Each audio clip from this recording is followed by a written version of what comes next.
Vehoyo Bayom Hahu. This is from Haftarah Bachman Shal Pesach, from Yeshaya Yud Aleph. That's significant that it's Perek Yud Aleph. Vehoyo Bayom Hahu Yosef Adnai Shenis Yodoi. Hashem will extend again, a second time, stretch out his hand. Liknoises She'ar Amoi, to acquire the remnants of his people that will remain in Asher and Mitzrayim. And the concludes there a few psukim later, and Hashem will dry up and destroy literally the tongue of the Egyptian sea, dry it up. That's the sea of Mitzrayim. Then there's the river. He will wave with his hand over the river, Bayom Ruchai, with the force of his spirit, and they will cross the river in 7 streams. Ayim is not force. Ayim is like a fierceness. They will cross the river like they crossed. They didn't cross then. When they left Mitzrayim, they crossed the Red Sea. So the conclusion of these psukim is there's the constant analogy between the final redemption in Yetzias Mitzrayim, which means that even then Yetzias Mitzrayim will be of significance. Because the pasuk says, Yosef Adnai Shenis Yodoi. Hashem will again, a second time, stretch out his hand, extend his hand. The pasuk compares the final Gula to Yetzias Mitzrayim. She Shenis Yetzias Mitzrayim, it's second to Yetzias Mitzrayim. So in addition to the analogy in general, likewise the splitting of the river. That too is compared to in the same way that there was for the Yidden when they descended from Mitzrayim.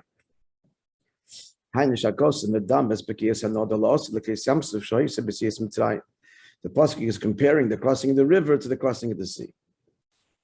And it's the same analogy. The same analogy is also can be inferred. Like the days you went out of Mitzrayim, I'll show you one. The pasuk compares the future wonders to Yetzias Mitzrayim.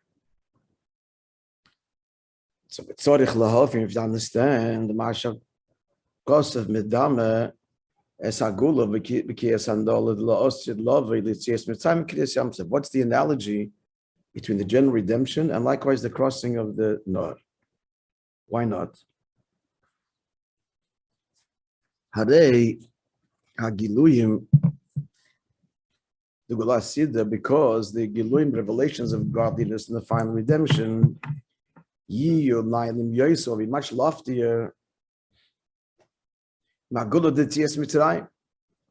do we see this? The pasuk says, "Until him hofach yom layabosha," he transformed the sea into dry land, and then it adds, "Beno yavra barogel," they will cross over the river on foot. Shom there nismachavay, they rejoice in him. So the pasuk is referring to these two events. The past tense, he transformed the ocean into dry land. That's Kriyas Yamsuf. But now they will cross over the river. That's referring to Lasid Love. And we see that they're incomparable because about the future one, it says, Shom there nismachavoy. He'll rejoice in him.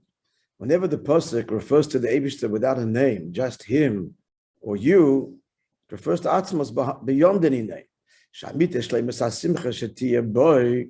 The true simcha that's going to be in him, meaning beyond any manifestation of description, beyond all giloyim, When will it be Tiyashom Dafke? Then so they're incomparable. Why are the psukim comparing them? Drawing an analogy. Furthermore, to underscore the question, even this very pasuk itself, on the surface, is drawing an analogy, but on a deeper level, upon further analysis, we can see that they're incomparable, because it says as follows: like the days you went out of Egypt, speaking in the second person, it concludes, Arren on the floors, I will show him wonders. Why doesn't it say I will show you wonders? So Kim Shekosev Aramez, so the Ramez, Moishe Zukato. Whoever is brought down the Maimon of Tzemach Tzedek, who explains a very cryptic piece of Zoya that says, that the Zoya, which he's explaining, the Zoya is addressing this change in, what's the word? The change in, no, not tense. Person. Not gender? Not gender, person. Person. From second person to third person. That's how he explains the Zohar. The Zohar simply says a very simple comment. He's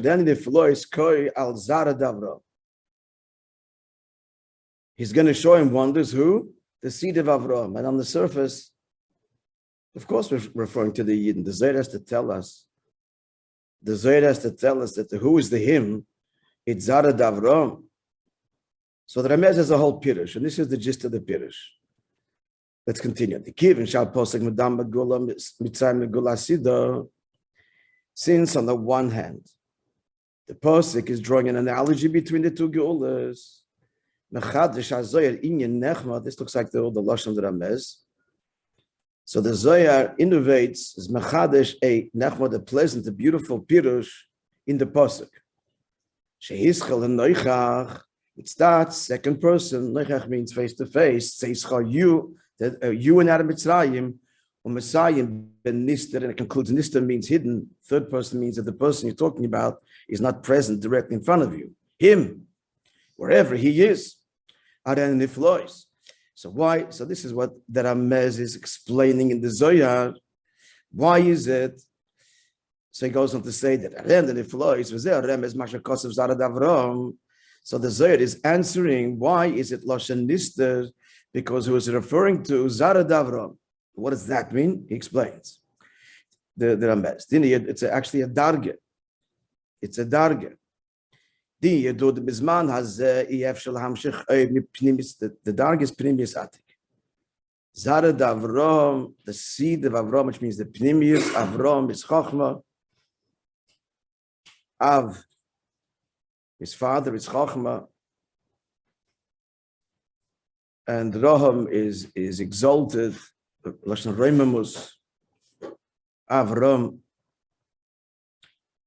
So it's Pnimius of Chachma, which is Pnimius Atik, as he goes on to say. That's what's going to be revealed then. That's what the cryptic teaching of the Zohar is saying, as the Ramez explains. Let's continue inside. Do it. So why is it saying it in Lashon Nister? He now explains. Nowadays, we cannot draw down Pnimius Atik, the Mashiach comes. And furthermore, even Pnimius Abba, the Pnimius Abba, the Pnimius of Chachmas, the Maimar goes on to talk about, which is considered and reckoned Pnimius Atik, as we will see. So this we cannot draw down now, and this is what the Zohar means. Zara Davram, it means Zara is the Pnimius, the seed, and the Kudah. Then the Kudah Atzmi is the Avram, a Pnimius of Avram, which is Chachma, Pnimius Abba. So why Arenu? Why is it said in an indirect way, in the third person Lashon Nister? Because we can't be mamshechet now. Till now, at present, it's not known and not revealed. Yitzdak loyma, it's justified to say all of on it. This is the Lashon of the Ramez for sure. Arenu b'Lashon Nister, him in third person. Why? Because it's not now. It's out of our access. Only then, him not present. He doesn't want to say you. in the future, because you implies a relation to it now. We don't. It's been this Gala La'asid, he wants to bring it aflo. The Pasuk wants to bring out that flaw that Anelu, it can't be in this Gala now. And only in this Gala then, this all underscores our question, why the analogy? So upon reflection, this Pasuk is saying there's not an analogy. The Chitzonis, draws an analogy. But Pnimis, it's actually saying there's no analogy. But Al Psukim, Daftoira, draw the analogy. Like the crossing then, the crossing now, second time. It's from this pasuk over here. So that's all. Let's conclude the question. So that's why only that generation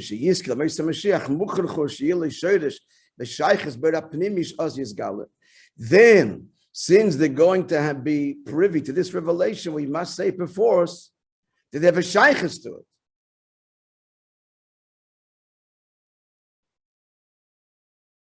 And the Shodesh v'shayches beira pnim mishachis gali, they have a connection. Why is that? Zared Avram, on a very simple level, the seed of Avram, and the pnimi Zared Avram, that's the darga, pnimi atik. That the Yid will then be in this gala, the level of pnimi atik, that he has a shayches to mitzad yechida, and so on. So that's the Pshat says the Rambez in the Zohar, I will show him, that which is now concealed, that generation will merit it because Zared Avram, a Yid, has a connection to Pnimius Abba, and that's going to be revealed then. So it comes out that the pasuk is actually saying on a deeper level how incomparable the two are. From you understand here, the Zared Avram, that then will be Pnimis Abba, it's Lashon Mister, and it's in third person because we know Shaykhs to it now. So understand the mile of the Giluyim, then she Nailim, how to be Yosim by Giluyim, Yitzias Mitzrayim, they'll be far loftier than revealed by Mitzrayim, and that underscores our question further. Why and how is the pasuk comparing? In general, the goal and the crossing of the river, Yitzias Mitzrayim, the Kriyas Yamsuf. Yeah, is base.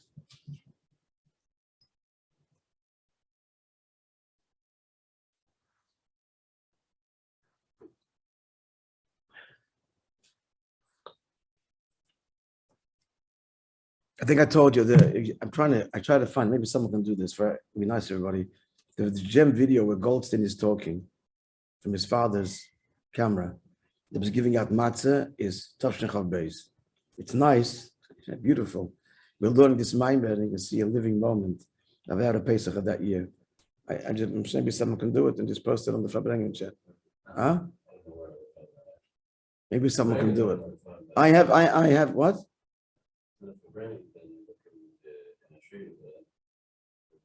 But it's a gem thing.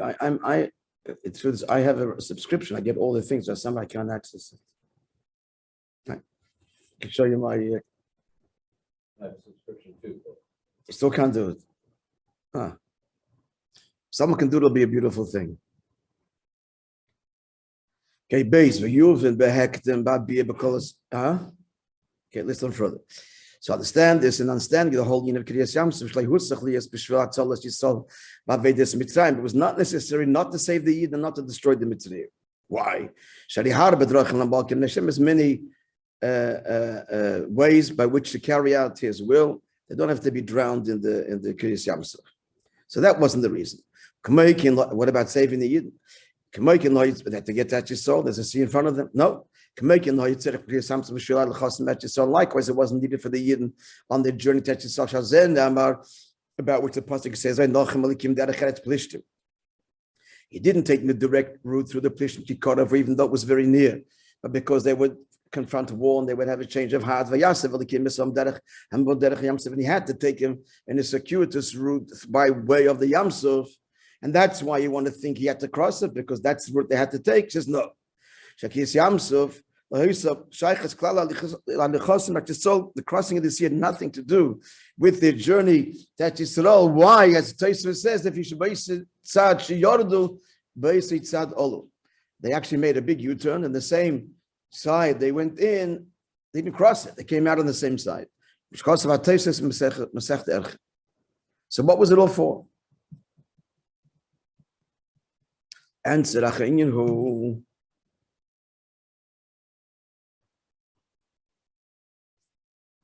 Klol is in the T.S. Mitzrayim, Kriyas Yamsuf, it was an experience they had to experience as achron to Matan Torah.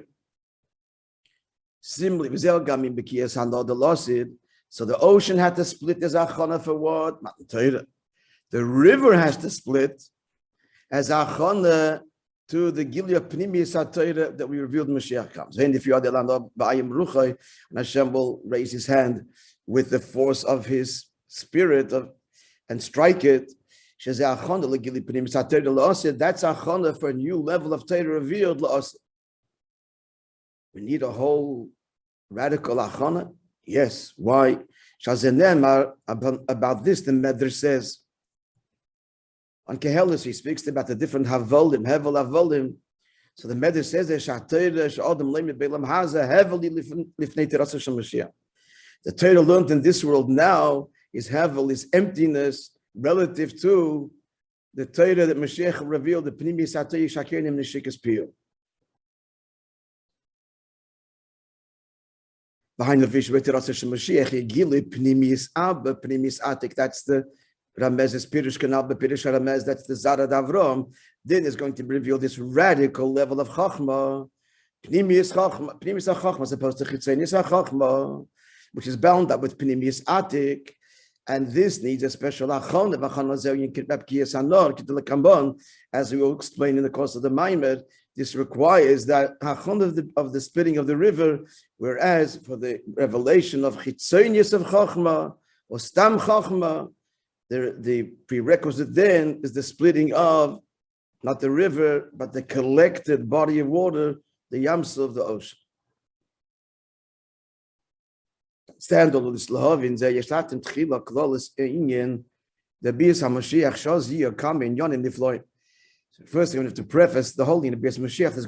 There's going to be then many wondrous things in the world, but what about Mashiach himself?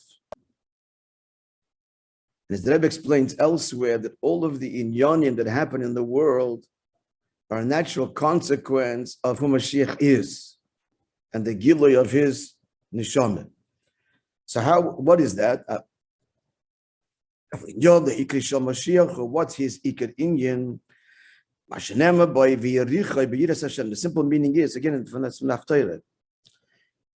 Simple pshat is, means he will be suffused with the fear of God. But the Gemara teaches it more literally. Aroma, smell. The moirach vadoyin. He will smell and he will judge. You won't have to listen to the arguments of the litigants who just take a whiff and size them all up and understand exactly who's innocent and who's guilty. This inyan of reach, which the Maamar goes on to explain. Now, this is the Gemara says in Sanhedrin, when this person came and told the Rabbanan, this was Bakazib Bakochba, and claimed that he was Mashiach, and the Chatchil Rabbi Kiva and his colleagues believed that he was. It's already 2 years after successful wars, battles against the Romans who are about to abandon Eretz Yisrael. Looks like there's going to be victory. Omruli, they said to him, Mashiach siv de merech vadoin. Mashiach can smell and judge. Let's see if he can do so. And he wasn't. And either they killed him or they gave him over to the Romans, or whatever. Different opinions as to what happened to the end of Bakach. Or they've killed him because he's a Navi Sheker. So all kinds of Pirushim. Not Pirushim, the different Pashut accounts. Yerushalmi, Medrash, Gemara as to what happened to Bakach at the end. At any rate, David doesn't want to go into this.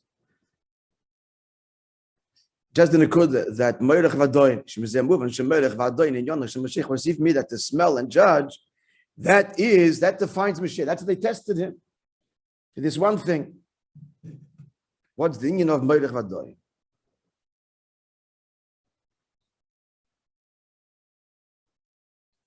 even say back to Malis in Yoreach, understand by first prefacing the union of Reach, of aroma. Aroma touches very deeply. As we'll see in the Maimer, Ktoiris is all about the aroma. And that is the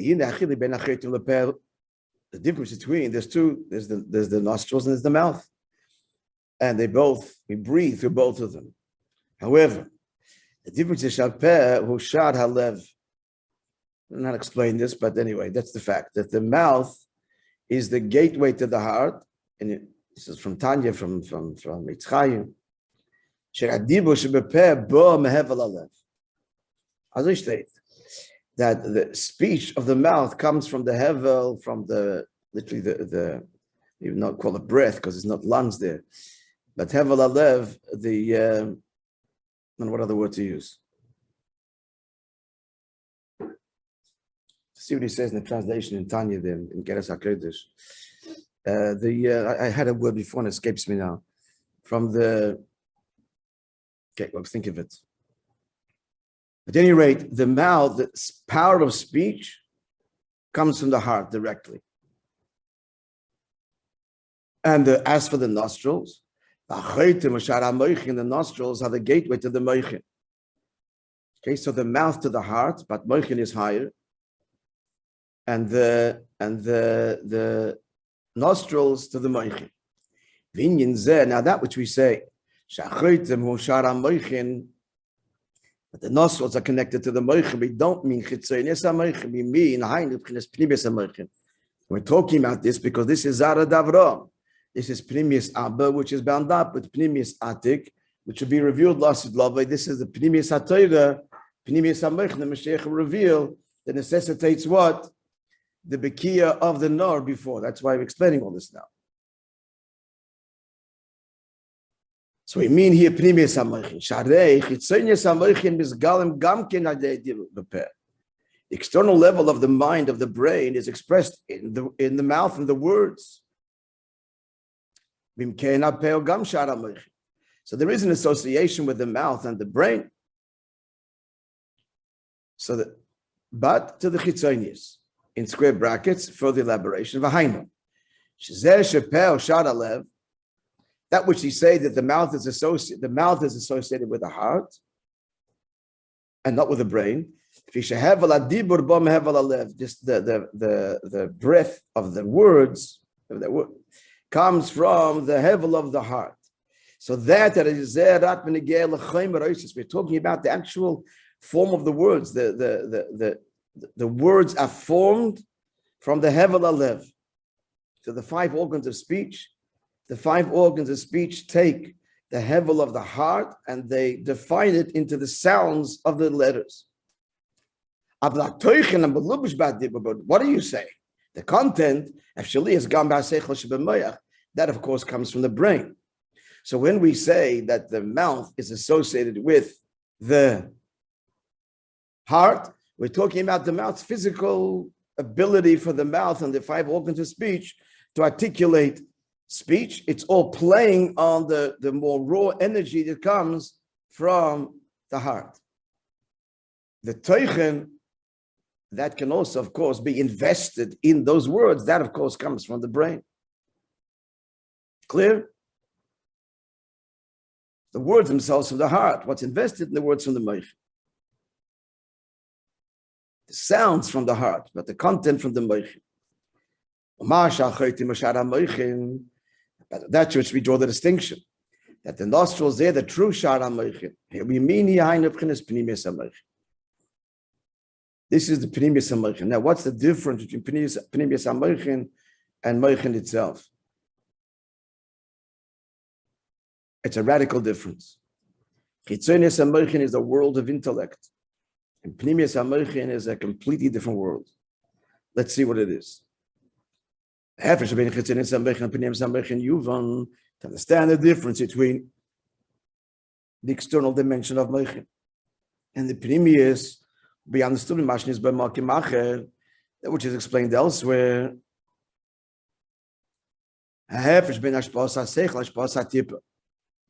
The difference between what is expressed in intellect of the person when a person produces an idea, as opposed to when a person expresses the tip of the seed. Now both come from the Moichin. As it says in Tanya, Perek Beis in Tanya, that the tipper comes and the Lashon this tak primis hamoichin. Pasha begashmis.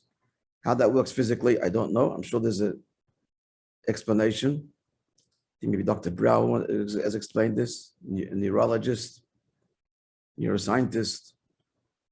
But the physical tipper originates, this is what it says in Chassidus, in Kabbalah. It originates in the primis hamoichin and it travels, if I'm not mistaken, it travels through the spine, the vertebrae of the nervous system, and then manifests as a physical a tipper from which the child, which is the child, then received by the nukva, by malchus, the gestation period, the pregnancy, and the child is born. Now, they're very different. An idea and a tipper. That seichel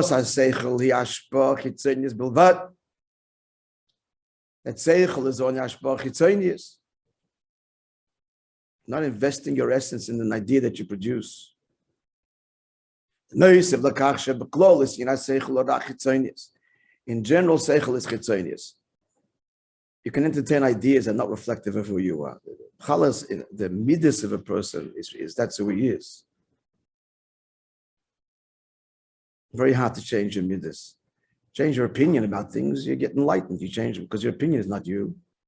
The mechlaldingen of seichel is, as we explained at the Shvi Pesach, that the union of seichel, what seichel?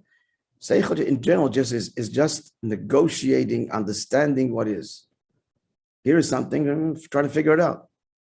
I'm figuring out something that I'm experiencing. It's not me.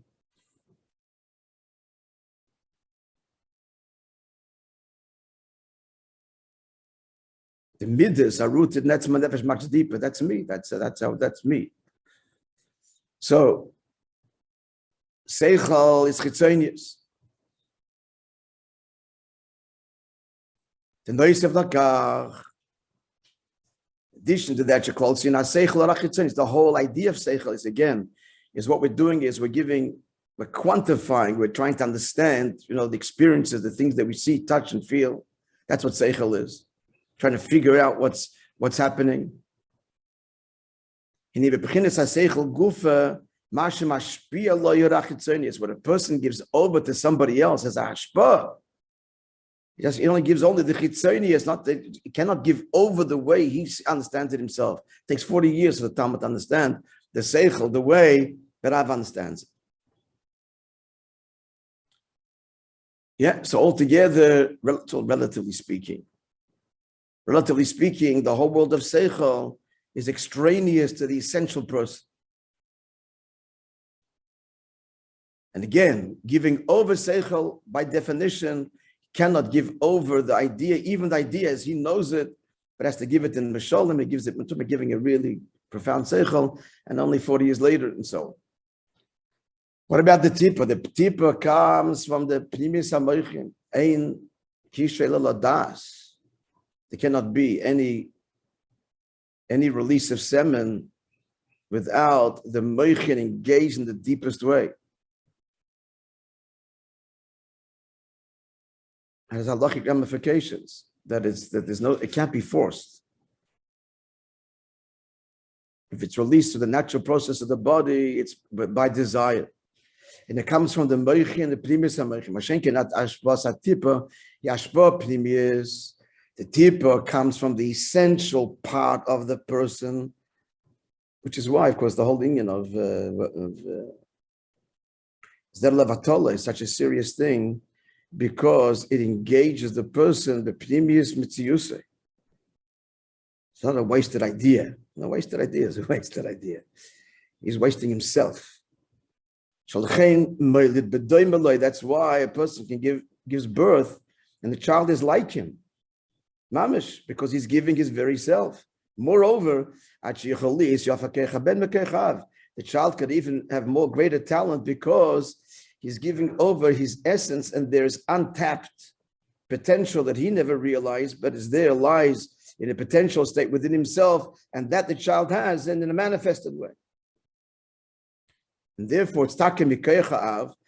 It comes from the father, but it's yofa ha'koyach, because the father has it only in the essence way, and the child, it's in a manifested way, which points out even further how deeply the tippa is expressive of the av, even deeper than he even knows himself, in a conscious way. From the etzem mamash. As it's known that the tippa comes from the pnimis. Having said all of this,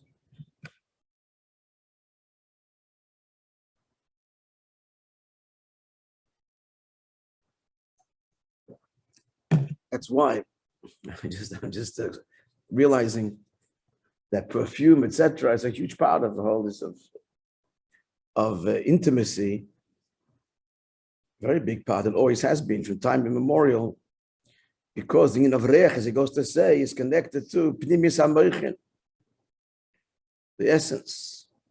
That's why the nostril is the shar hamoichin. It mentions, worth mentioning also, we don't see about all our experience, the power of aroma. The person smells something, can bring you back. It's a visceral to the experience. Can be there's something of your childhood, or a good thing, a bad thing. Seeing a picture of it brings you back also. Learning about it also brings you back. But nothing as real, as visceral as the same aroma. So that's the power of reyach, that it touches and draws on the essence. Okay, to be continued, Beis Hashem, tomorrow. He goes now to the two nostrils, the right nostril, the left one, all based on the statement in the Zohar, Ida Rabbah, as explained in Chassidus, as we will see. It's quite fascinating. But we've learned all about all of this. I hope it all sounds familiar, because in previous, which years it was, but in previous Achon Shapesach Mamorim, or it could be, we learned it at night, Shvi Shapesach at night, yeah, not we learned it here in the morning. I call upon it. All right, let's continue our stories. So we're sharing stories of the Rosh, the legendary Rosh Alazan Gesund und Stark. The Rosh Yeshiva Rabbi Ezer Shochat was interviewed in Kfar Chabad. Several Chassidim were interviewed of their personal stories with the Rebbe, and it's fascinating. So here's a story which he relates. He says as follows.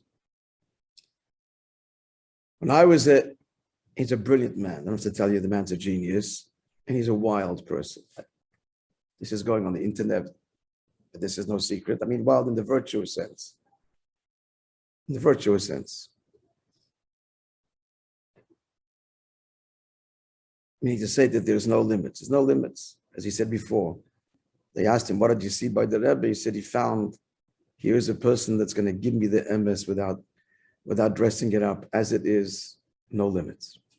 So he tells a story. When I was a lad, a youth, looks like he's in his early teens. So I read many stories on through G'doli Yisrael throughout the generations. How the Alter Rebbe wrote the Shulchan Aruch when he was very young, before he was 20. The famous Chef Shmaita, this is a sefer written by the author of the K'tzas HaChoshen, which is, it's like anybody learning Gemara in depth in Litvish Yeshivas, Meliובאוויטש Yeshivas, Chef Shmaita is a staple at the highest level of learning. So that was written when he was also a teenager, and many other examples. So I wrote to the Rebbe. So they say he writes a letter to the Rebbe. He's living in Toronto. And I wrote, Rebbe, if I'm going to try with all of my koyach, I'll never get even to their ankles. So maybe learning is not for me. This is what this teen writes to the Rebbe. And with this question, I also wrote all my spiritual tests and struggles that I had in various matters. The Rebbe's answer had a profound effect on me. With respect to what I wrote about my spiritual state, the Rebbe wrote to me, and he says it was all in Yiddish. I wrote in Yiddish, so my answer was back in Yiddish. So here's the translation of it. You certainly have Sefer HaTanya, and here you'll find the answer to your question or questions. I'm not sure if looks like your questions. And if you have an edition of Tanya that has a maftech and yanim, an index, it'll make it easier for you to find the answer to your specific question. As for the second question, beautiful answer here, friends. I'll read it in translations in the Hebrew here. That which you ask, that which is related in Svarim, and likewise in oral tradition, passed down orally, about those that in their early years, they were great Iluyim and Gedolim b'Yisrael. In general, what is the gain in asking questions why people have different, in the same Shabbos, people have different intellectual capacities? What's the gain by asking this question? Especially in light which is explained in Tanya in Perek Daled, that grasping Torah is dependent on one's ability and the source of one's nefesh l'mayla. And as he explains there also in Perek Lamed, on the Mishnah that a person should be humble, bifnei kol adam, a person has to be extremely humble before each person, that each person has a maila over the other. And likewise, it's also mentioned again as HaKodesh, Samach Vav, Siman Vav and Siman Zayin, that tzlacha of a particular person is in a particular mitzvah, and that's where his domain is, because so they are at arose in Hashem's will. Each person has, in other words, as their avodah and their capacity and their shlichus. And it's a big pella that Rebbe says. Your whole approach is I like to see the Yiddish, but it's a pella. It's strange, because the purpose of a person is not to ascend and become greater than his fellow, but as the Mishnah says, I'm created to serve my master. And if the Eibishter wants this person should be a gadol in mitzvahs and tzedakah, the other one should excel in Torah, and the likewise. So is it. Each one needs to excel in the intent of the Creator, which is invested, which Hashem wants from him, that he's holding by. End of quote. The Rebbe writes to me, says very strong words, that my whole approach, that I want to be great in a certain area, is Tamor, Tamor is not strange, but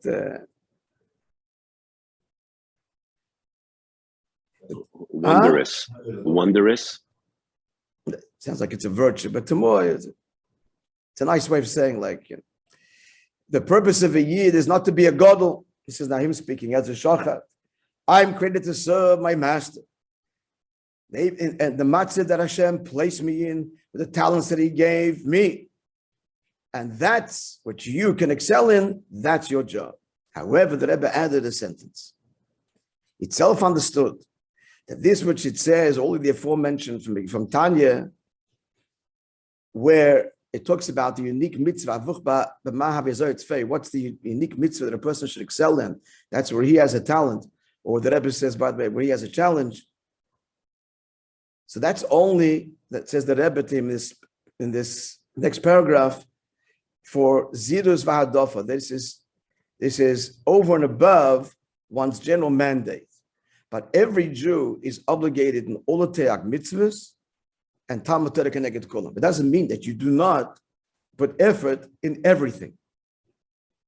And he said this final sentence, wow, he said, the Rebbe really, really talked to me. Because after what he wrote till now, I thought, okay, so I'm not going to become the Gadol B'Yisrael. I should go into the Askonas. I should become tzedakah, business. So forget it. Torah is not my thing. So by saying this, the Rebbe said, you're not exempt from anything else. So sit and learn and do what you got to do. And things will develop as they would. Of course, he became a very great Rosh Yeshiva. All right, tomorrow, an amazing story that happens in Yechidus with him. An amazing story. Okay, that'll be Beis Hashem for tomorrow. Have a wonderful day. Bracha v'atzlach, everybody. Thank you very much. Kol tov.